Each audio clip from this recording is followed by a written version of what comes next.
আসছে জাতীয় সংসদ নির্বাচনকে ঘিরে গাজীপুর ৬ আসনে বিএনপির দলীয় মনোনয়ন পেতে প্রচারণা সহ ভোটারদের মন জয় করতে ব্যস্ত সময়ে পার করছেন বিএনপি দলীয় নেতাকর্মীরা। তবে তারা বলছেন, বিএনপির ভারপ্রাপ্ত চেয়ারম্যান তারেক রহমান সৎ, যোগ্য এবং জনসমর্থনে যিনি এগিয়ে থাকবেন, তার হাতেই দল মনোনয়নপত্র তুলে দিবেন।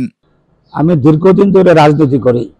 বিএনপির রাজনীতিতে মাঠে ময়দানে আমি সকল সময় আছি আমি সোচ্চার। আজকে আমাদের নেতা ভারপ্রাপ্ত চেয়ারম্যান তারেক রহমান সাহেব এখন অভিজ্ঞ এবং দীর্ঘদিনের রাজনীতিতে যার অবস্থান আছে, এ ধরনের লোকদেরকে মনোনয়ন দেবেন। তা আমি সেই হিসাবে আশাবাদী যে আমি মনোনয়ন পেতে পারি। আমাদের দলের নেতা কর্মীদের প্রতি আমার আহ্বান থাকবে যে সারা দেশের ন্যায় গাজীপুর ৬ নির্বাচনী আসনে যাতে ৩১ দফা আমাদের প্রিয় নেতা যেভাবে উপস্থাপন করেছে, এটা আমরা যদি জনগণের মাঝে ব্যাপকভাবে বুঝাতে সক্ষম হই, বুঝানোর জন্য আমরা বিভিন্ন সময় প্রচারপত্র বিলি করছি এবং আমাদের এই প্রচারপত্র বিলির মাধ্যমে গাজীপুর ৬ নির্বাচনী আসনে বিশেষ করে টঙ্গী-গাছা মোবাইলের ৩৯ নম্বর ওয়ার্ডে ব্যাপক সাড়া পড়েছে ৩১ দফার পক্ষে। যার কারণে আমরা বিশ্বাস করি আগামী জাতীয় সংসদ নির্বাচনে বাংলাদেশ জাতীয়তাবাদী দলের ভারপ্রাপ্ত চেয়ারম্যান আমাদের সকলের প্রিয় নেতা তারেক রহমান যে ৩১ দফা জাতির কাছে উপস্থাপন করেছে, তারই আলোকে জনগণ ধানের শীষের প্রতি ব্যাপকভাবে সাড়া দিচ্ছে। আমি বিশ্বাস করি বাংলাদেশ জাতীয়তাবাদী দল ধানের শীষ প্রতীক নিয়ে বারবার রাষ্ট্রীয় ক্ষমতায় জনগণের ভোটের মাধ্যমে আসবে ইনশাল্লাহ। এই কারণে আমরা ৩১ দফার উপর বেশি জোর দিচ্ছি এবং আমি যদি দলের নমিনেশন পাই, আমি জনগণ যদি নির্বাচিত করে, আমি ৩১ দফার উপরে সবচেয়ে বেশি কাজ করব। পাশাপাশি গাজীপুরে ঢাকা ময়মনসিংহ রোডের যে দুর্দশা, বিআইটি প্রকল্পের নামে ফ্যাসিস্ট সরকার যে দুর্নীতি করে গিয়েছে, সেই ঢাকা ময়মনসিংহ রোডটাকে জঞ্জাল মুক্ত, যানজট মুক্ত করার জন্য আমি সক্রিয়ভাবে চেষ্টা করব। আমি বিশ্বাস করি আমাদের দল আমাকে নমিনেশন দিলে দুর্দিনে এবং করোনাকালীন সময়ে আমরা জনগণের পাশে থাকার চেষ্টা করেছি। বন্যা 2024-এ সেখানে আমরা পাশে থেকেছি। আমরা চেষ্টা করেছি জনগণের সাথে থাকার জন্য, জনগণকে সাথে নিয়ে কাজ করার জন্য।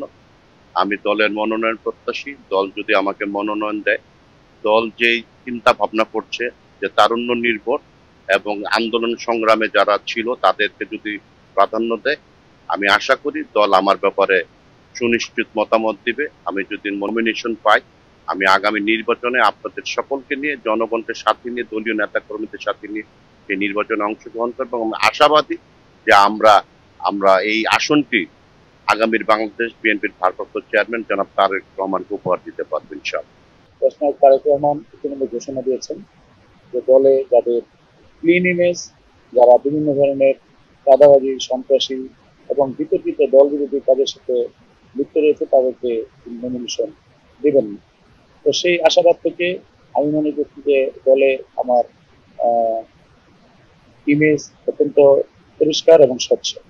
তাছাড়া তারুণ্যের যেই একটি জোয়ার রয়েছে, দেশনায়ক তারেক রহমান এবং বিএনপি বর্তমানে আপনারা দর্শকের দিকে দেখে থাকবেন যে 50-এরও অধিক তরুণ নেতৃত্ব, অর্থাৎ তরুণদেরকে বাছাই করে সেখানে মনোনয়ন দিবেন বলে তিনি ঘোষণা দিয়েছেন। আমি আমার নেতা দেশনায়ক তারেক রহমানের যে আশ্বাস, সেই আশ্বাস থেকেই আমি মনে করছি নিজেকে একজন যোগ্য প্রার্থী মনে করছি। সেই হিসাবে, সেই নিরিখে যদি দল মনোনয়ন গাজীপুর ৬ আসনে দেয়, আমি সেই প্রত্যাশা থেকেই এখানে মনোনয়ন প্রত্যাশী। আমাদের এই টঙ্গী এবং পূর্ব পশ্চিম গাছা এলাকায় আপনি খেয়াল করবেন যুবক এবং তরুণদের তারা অত্যন্ত মাদকের দিকে তারা চলে গিয়েছে। মাদকের যে খাবার, সেদিকে বেশিরভাগই তরুণ সম্প্রদায় ঝুঁকে পড়েছে। তো এই দিক দিয়েও আমরা কাজ করছি। আমি মনে করি যে মাদক প্লাস তরুণদের জন্য কর্মসংস্থানের সৃষ্টি করা এবং শিক্ষার ক্ষেত্রেও আমরা কাজ করেছি।